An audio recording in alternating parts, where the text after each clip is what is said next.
Welcome back to my channel. ഇന്നൊരു morning റൊട്ടീനാണ് എടുക്കുന്നത്. ഷോർട്ട് വീഡിയോ ആണ്. രാവിലെ തന്നെ കിച്ചണൊക്കെ ഒന്ന് തുറന്ന് പിന്നെ പുറത്തേക്കൊക്കെ ഒന്ന് നോക്കി ചായക്കൊക്കെ വെള്ളം വെച്ചു.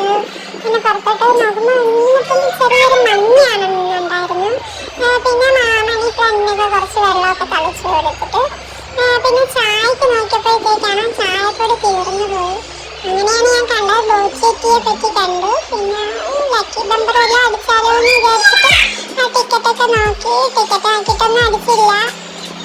പിന്നെ ചായക്കൊക്കെ തിളച്ചു. പിന്നെ ചായയൊക്കെ കുടിച്ച് കുറച്ച് കഴിഞ്ഞപ്പോഴത്തേക്കും നിമിഷാക്ക് സ്കൂളിൽ പോകാതിരുന്നമായിരുന്നു. പിന്നെ ചായയൊക്കെ അടച്ച് വെച്ചിട്ട് നമുക്ക് സ്കൂളിൽ പ്രിപ്പറേഷൻ ചെയ്യാൻ വേണ്ടിയിട്ട് ദോശ ചുട്ട് കൊടുത്തു. അങ്ങനെ മോൻ എഴുന്നേറ്റ് വന്നു. ഇവിടെ ഞാള് കഴിക്കൊണ്ട് വന്നു. ഞാള് കഴിക്കൊണ്ട് വന്ന ഈ ചെറുക്കനെ കണ്ടപ്പോഴാണ് എനിക്കൊരു കാര്യം ഉദിച്ചത്. അയ്യോ, ചമ്മന്തി അരക്കില്ല. അങ്ങനെ തന്നെ പെട്ടെന്ന് തന്നെ ചമ്മന്തി അല്ല കേട്ടോ, ഒരു മുട്ട റെസിപ്പിയാണ്. പിന്നെ ദോശയൊക്കെ ചുട്ട് കൊടുത്തു. പിന്നെ ജനലിലൂടെ നോക്കിയപ്പോൾ ഞാൻ എൻ്റെ കൃഷിത്തോട്ടം കണ്ടു. അങ്ങനെ കൃഷിത്തോട്ടമൊക്കെ കണ്ട് പിന്നെ മിനിച്ച ഭക്ഷണമൊക്കെ കഴിച്ച് സ്കൂളിൽ പോയി. ഇത്രയേ ഉള്ളൂ. Bye bye.